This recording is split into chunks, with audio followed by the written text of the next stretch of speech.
ठाणे येथे रामराजू रोड येथे जयेश सपकाळे यांच्या सँडविच स्टॉलवर मनसे कार्यकर्ते मंगेश पिंगळे व पूजा पिंगळे यांनी अन्य लोकांना सोबत घेऊन दादागिरी केल्याचा आरोप यावेळी करण्यात आला आहे। तसेच मनसे कार्यकर्त्यांच्या फोननंतर अतिक्रमण विभाग घटनास्थळी दाखल झाले। आजूबाजूला अन्य स्टॉल असताना सुद्धा फक्त ह्या एका स्टॉलवर कारवाई करण्याचा प्रयत्न केला गेला, परंतु यावेळी शेतकरी कामगार पक्ष ठाणे शहर अध्यक्ष ऋषिकेश तायडे घटनास्थळी धडकत संबंधितांना जाब विचारला। एकीकडे मनसेचे अध्यक्ष राज ठाकरे हे महाराष्ट्रात मराठी तरुणांना सन्मानाने व्यवसाय करण्यासाठी पुढाकार घेत असताना दुसरीकडे मात्र त्यांचे पदाधिकारी ह्या आदेशाची अवहेलना करताना दिसत आहे व एका मराठी तरुणाला व्यवसाय करण्यापासून रोखत असल्याचे चित्र दिसून येत आहे। मनसेच्या अशा दुटप्पी भूमिकेमुळे तरुण उद्योजक जयेश सपकाळे व त्याचे कुटुंबीय भयभीत झाले असून जर हा त्रास असाच वाढत गेला तर कुटुंबातील सदस्यांना काही झाले तर त्याला कारणीभूत मनसे कार्यकर्ते मंगेश पिंगळे व पूजा पिंगळे हेच राहतील, असा इशारा जयेश सपकाळे याच्या कुटुंबियाने दिला आहे।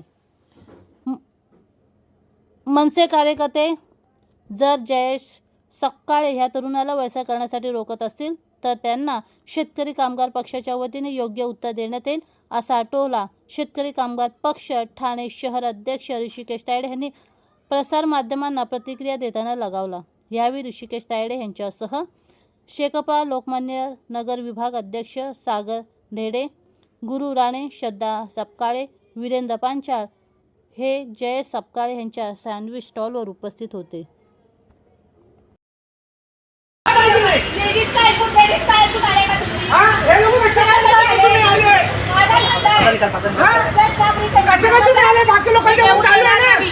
बाकीच्या लोकांचे पण चालू आहे धंदे, ते का नाही उचलले तुम्ही? ते का नाही उचलले? ते का नाही उचलले?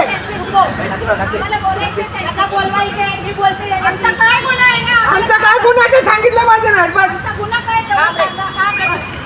मराठी माणसांवर अत्याचार करतात हे लोक आम्हाला सर्व मिळून। पवारला बोलवायचं, सरांना बोलवायचं, सरांशी बोलायचं, त्याशिवाय गाडी देऊ देणार नाही। तुला काय मी लगेच गाडी त्यांनी फोन केला तुम्ही आले, हे चुकीचे टीएमसीचं।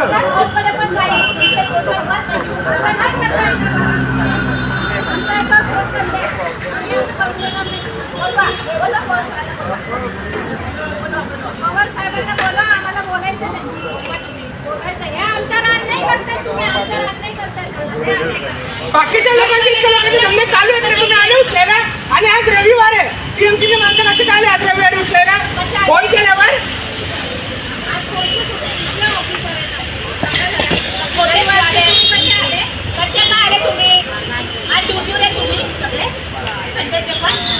तिथे राहू दे ना ड्युटीवर।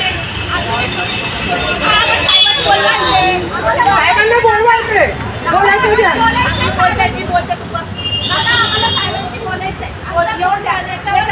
आमचं काय चुकीचं इकडे केलं आम्ही? ते चरस विकतोय का गांजा विकतोय? चरस विकतो का गांजा विकतोय? त्यांना हप्ता पाहिजे नाही तर जागेचे यांना लालच आहे म्हणून त्याला काय करतात ते। व्हिडिओ चांगला बनव, व्हिडिओ चांगला बनव, सर्वांची नावं सांगणार, कोणाकोणाला हप्ते पाहिजे नाही। एक मागासवर्गीय आई आणि त्याच्या पोराला तुम्ही हे करतात ना, त्याची शिक्षा तुम्हाला देणार बरोबर। बघ लक्षात ठेव, बोलू नको तुम्ही, करते ना तू छान काढून घे तू व्हिडिओ। काय रे पाठव तिला, मी पण पाठवते। मग काय बोलते ड्युटी हा तुमची संडेची? लगेच फोन केल्यावर तुम्ही आले ना, ठीक आहे। गरीब लोकांना त्रास देतात काय?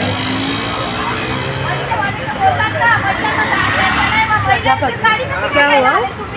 हाँ बराबर पैसा बराबर I understand, very sorry for this. No I can feel their pain but कुछ नहीं कर सकते। मैं मुझे भी बुरा लगता है, वाईट मला पण वाटतं।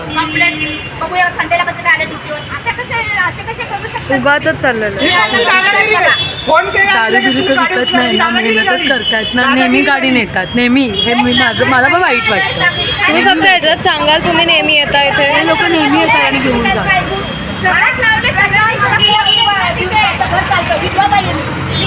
तुम्ही बरेच दिवस येता का इथे?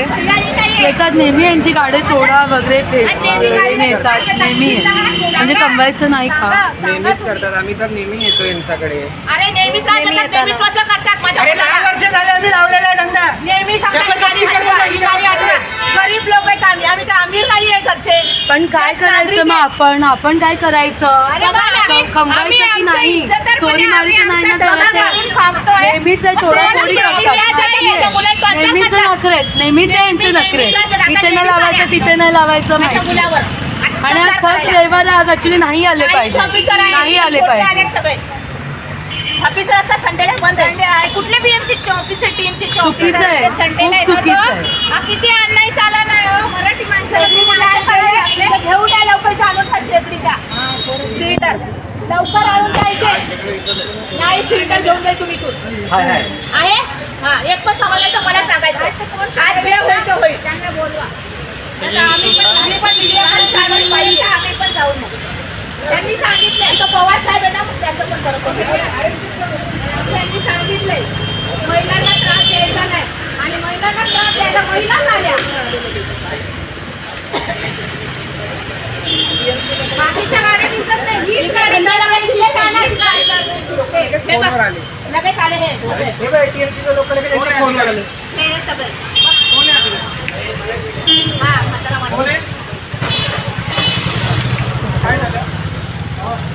सगळ्या गाड्या उचलणार का? कोण आहे साहेब? हा. आज सगळे आपल्या इथं चालतात. एक मिनिट थांब. अरे मग माणसाने कमवायचं कसं चोरीगिरी तर नाही करत आहे ना नेहमीच आहे नेहमीच आहे गाडीचं सामान उचललं. आपल्या गाडीवरचं सामान उचललं आणि फोन केला आणि आम्ही लगेच TMC च्या माणसांना बोलवलं. सगळं चाललंय त्यांचं आणि गाड्या उचलून येतात. बाकीच्या गाड्या बाकीचे पण धंदे चालू आहे. हा रेकॉर्डिंग केली सर्व केले सर्व लोक जमायला होते इथे हे जबरदस्ती बायका घेऊन आले जबरदस्ती आपल्याला बोलतात तुझी गाडी फेकून दे तुझी गाडी करून टाकील. कोण बोललं फेकून? हे बघा हे मॅडम हे मॅडम बोलतात की तू धंदा लावायचा नाही धंदा लावायचा नाही सावरकरला राहतो मग काय झालं मग काय झालं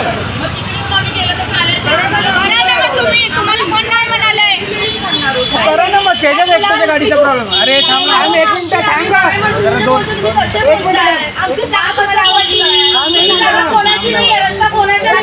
मग तुम्ही आमच्या बाजूला लावा मग तुम्ही आमच्या बाजूला लावा कोण शिवी दिली कोणी शिवी नाही दिली खोटं सांगतात ते आमच्याकडे व्हिडिओ आहे 2 मिनिटं अरे थांब जरा थांब जय जदा शांत हो थांब जरा शांत हो एक मिनिट थांब थांब जरा थांब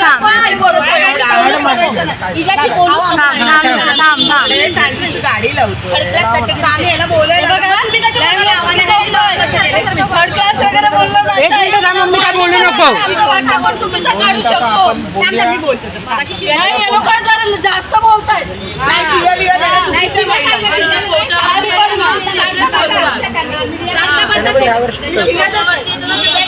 आज नाही तो गाडी लावते ना 10 वर्षापासून गाडी लावतो तुम्हाला लावायची तुम्ही लावा ना तुम्हाला कोणी अडवलंय अहो पण आम्हाला पण कामधंदे नाही आम्हाला पण लावून द्या ना इकडे आपल्याला बोलवलं ना केलंय म्हणून मी त्यांच्याशी बोलते ना नाही तर तू बोलते ना कशाला बोलवलं 2 मिनिटं बायकांमध्ये बोलतो सगळ्यांमध्ये 2 बोलतो मिनिटं थांब. बायकांमध्ये बोलतो मग आम्ही लेडी लेडी बोलतो अरे थांब ना जरा थांब थांब जरा तुम्हाला यांनी अडवलं का अगोदर नका लावू गाडी. अहो आम्ही बोलतो तर हा बोलतो 10 वर्षाचा धंदा आहे माझी आई येते आणि हा आला आणि चिया दिला का हा प्रेमाने बोललाच नाही कोणी शिवे नाही दिला व्हिडिओ आमच्याकडे 2 मिनिटं थांब ना खोटं जरा. सांगतात अरे थांब ना दादा बोलायची पद्धत आली का सांगा बिंदास बोलू दे तुम्ही लावा ना त्याच्या गाडीच्या बाजूला तुम्ही गाडी लावा तुम्हाला कोणी अडवलं पण आता यांनी एवढा तमाशा केला एवढ्या चिया घातल्या कोणी शिव्या घातल्या नाही खोटं सांगतात ते पूर्ण दुकानवाले सबूत आहेत रेकॉर्डिंग काढा बघितलंय तिघ जण हा रेकॉर्डिंग आमच्याकडे शिव्या कोणी नाही घातल्या तुम्ही कसं बोलताय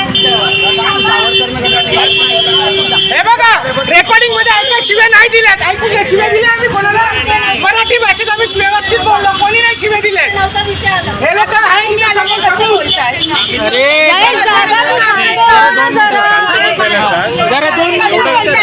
एवढं गर्दी करायची गरज नाही हे ऋषी त्याला शांत बसायला जय जदा तू शांत हो ना आधी.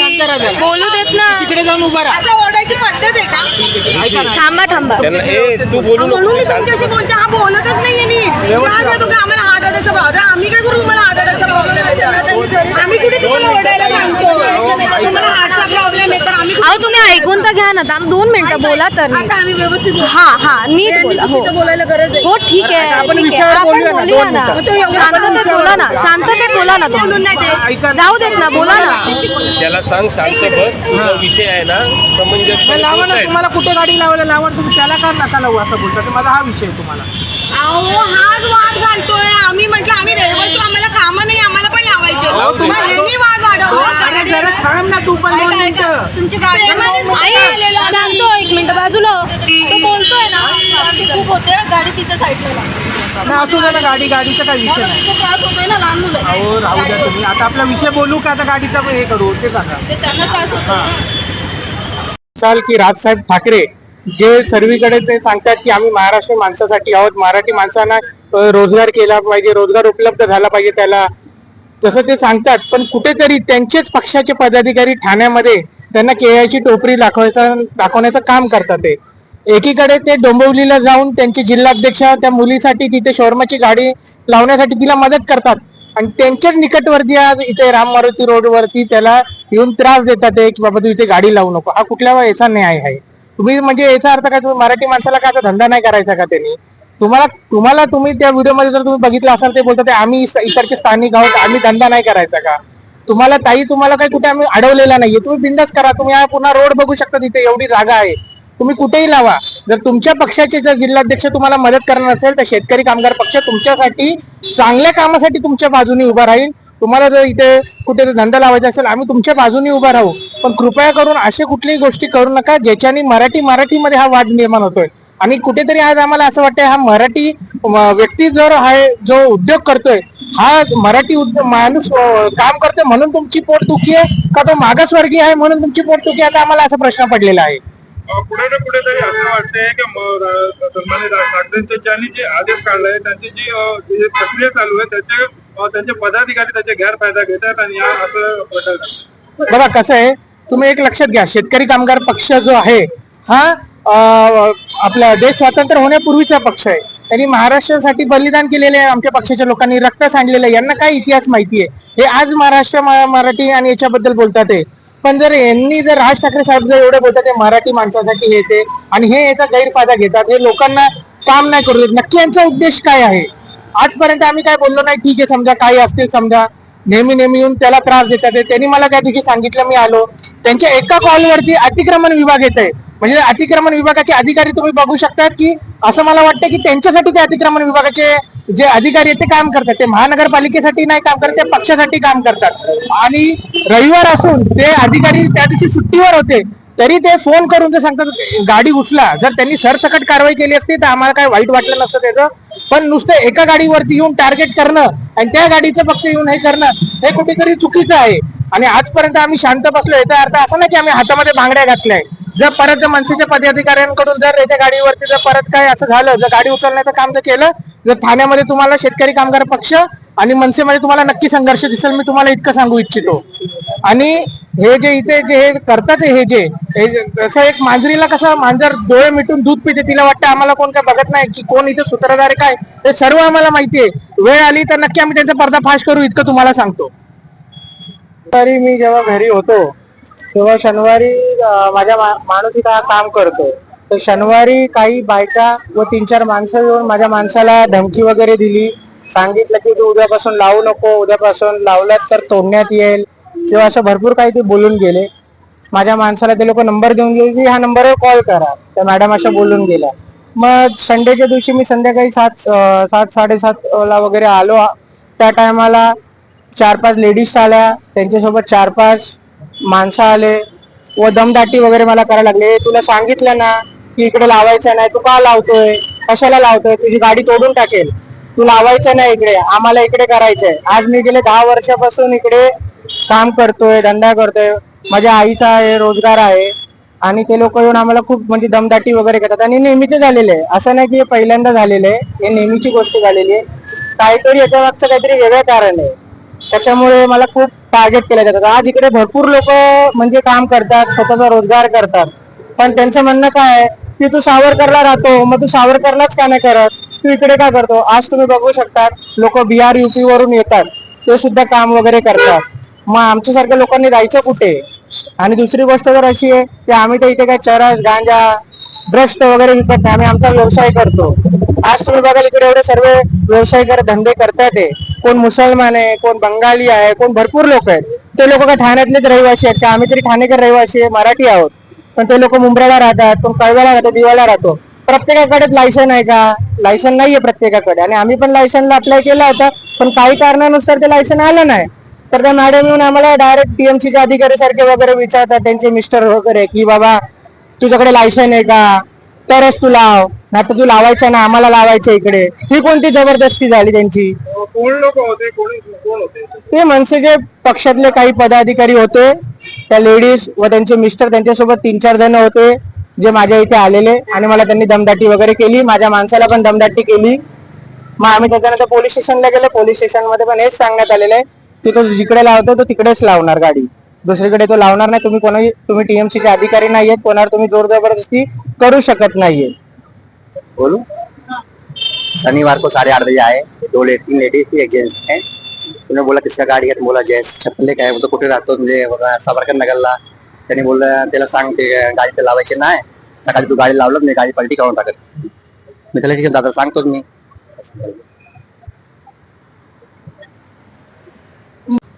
आज जर मराठी माणूस धंदा करतोय, सगळेजण बोलतात की मराठी माणूस रस्त्यावर उतरून धंदा करू शकत नाही, मराठी माणूस लाजतो. जर मराठी माणूस जो एवढा मुलगा त्याची आई हे येऊन धंदा करतायत, मग या लोकांना काय त्रास होतो. इतर लोक येऊन एवढी धंदे करतात, एवढ्या इकडे आजूबाजूला एवढे धंदे लागलेले आहेत. कोण त्याचं उत्तर आहे, ते कोण बघतं का, नाही बघत. मग हाच धंदा का दिसतो त्यांना. तुम्हाला धंदा करायचा तुम्ही बाजूला लावू शकता धंदा.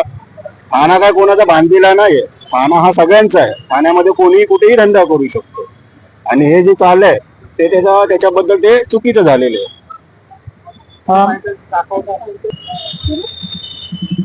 माझं नाव श्रद्धा रत्नाकर सपकाळे, माझा भाऊ आहे हा. आणि त्याला सारखं सारखं एका 4-5 लेडीज एकत्र येऊन सांगतात की माझा नंबर दे आणि त्याला कॉल कर. तर माझ्या भावाने लेडीज असल्या कारणाने त्यांनी विचारलं कोण आहेत त्या, त्यामुळे त्यांनी कॉल नाही केला. तर यांची जबरदस्ती की त्यांनी आम्हाला कॉल काच नाही केला, तो कॉल काच करत नाही, आमच्याशी गोड का नाही बोलत, ही कुठली जबरदस्ती आहे त्यांची. जर त्याला नाही बोलायचं तर नाही बोलणार ना. त्यांची जबरदस्ती आहे की आमच्याशी गोड बोलला पाहिजे, आम्हाला फोन केला पाहिजे. त्या एक लेडीजचा खूप गैरफायदा घेत आहेत. आणि माझ्या भावाला यापुढे जर काही त्रास झाला तर सर्वस्वी जबाबदार या लेडीज आणि त्यांच्या आलेले मागे जे 7-8 जण आहेत ते जबाबदार राहणार. माझ्या आईला आणि माझ्या भावाला कुठेही काही झालं तर मी त्यांचंच नाव घेणार, कारण या आधी पण त्यांनी भरपूर मानसिक त्रास दिलेला आहे आम्हाला. आणि हा तो व्यक्ती आणि ही ती लेडीज आहे जे सारखं येतात आणि कायद्याचा गैरवापर करतात लेडीज असल्याचा. एका मुलाला एकत्र बघतात आणि 5-6 जण 7-8 जण मिळून येतात. याच्यावर कारवाई झाली पाहिजे व्यवस्थित प्रकारे की का असं करतात. आणि वैयक्तिक त्रास दिला जातोय आम्हाला मानसिक. आम्ही त्यांच्या कुठेही नाहीये, त्यांना धंदा करायचा आहे तर धंदा न करता एखाद्याला टॉर्चर करतायत. त्या टॉर्चरमुळे जर कोणाला काही झालं त्याचं जबाबदार तेच राहणार. काही जसं तुम्ही सांगताय हे मनसेचे पदाधिकारी आहेत, येऊन सातत्याने ते त्रास देत आहेत. पण ह्याची कुठेतरी तुम्ही ह्याची कंप्लेंट त्यांच्या पक्षाचे कार्यालय ज्याला पदाधिकारी तुम्ही वरिष्ठांना दिले का? सर मी त्यांच्या पक्ष अध्यक्ष जे आहेत त्यांना मी दिलेला आहे, मी त्यांना मेल सुद्धा केला आहे. त्यांनी मला रिप्लाय दिलाय की मॅडम मी तुमच्याला कनेक्ट होतो, तुमच्याशी बोलतो. पण मला असं वाटतं कुठलाही पक्ष असं करायला सांगत नाही कोणाबद्दल, कारण सगळेच पक्षात आहे. पक्षाचा गैरवापर केला जातो इथे, दादागिरी, ब्लॅकमेलिंग करणं ह्या प्रकारचं घडतंय आणि हे दिसून येत आहे. हे वैयक्तिक चाललंय. आणि आम्ही मागासवर्गीय लोक आहोत, आम्ही आमचा धंदा करतोय. माझ्या आईला होत नाही म्हणून माझा भाऊ इथे उभा असतो. यांना काय त्रास आहे, तुम्हाला धंदा करायचा तुम्ही लावा. तुम्ही ही कुठली जरुरी सांगता की आम्हाला कॉलच केला नाही, आमच्याशी तो नीटच बोलत नाही, काय संबंध आमचा तुमच्याशी, तुम्ही आमचे नातेवाईक नाही आहात, तुम्ही आमचे फ्रेंड्स नाही आहात, मग जबरदस्ती काय. तुम्हाला धंदाला तुम्ही धंदा लावा. तुम्ही कुठलं सांगताय तुम्ही की आमच्याशी तो नीट बोलत नाही, म्हणजे तुम्ही एखाद्या लेडीजचा गैरवापर करताय तुमच्या कायद्याचा, असं मला वाटतं. आणि आम्ही नौपाडा पोलीस स्टेशनला सुद्धा गेलो होतो, तिथे सर म्हटले तू तिथेच धंदा लावायचा, यांना लावायचं असं ते वेगळ्या साईडला लावतील. पण तुम्ही अशी जबरदस्ती कोणाला करू शकत नाही की तुझा काढ आणि मी तिथे लावते. हा कायद्याने गुन्हा आहे. आणि 10 वर्षापासून आम्ही इथे काम करतोय, तेव्हा नाही आले तुम्ही, आता अचानक कुठून येत आहेत. आणि हा सारखा त्रास आहे, 4 महिन्याने 6 महिन्याने वर्षाने फक्त ह्याच गाडीवर त्रास होतो, बाकी इथून तिथपर्यंत कुठेच त्रास होत नाही त्यांना. म्हणजे वैयक्तिक त्रास दिला जातो आणि यापुढे खपून घेतलं जाणार नाही, लिगल ऍक्शन होणार. मी लेटर सहित करणार आणि ती वरपर्यंत करणार आहे मी आता शांत नाही बसणार मी, कारण हे आमच्या जीवावर सुद्धा बेतू शकतं आणि आम्ही चुकीचे असेल तर आम्हालाही तुम्ही करू शकता, पण आम्ही चुकीचे नाही तर आम्ही सहन करणार नाही. हे लास्ट माझं वाक्य आहे.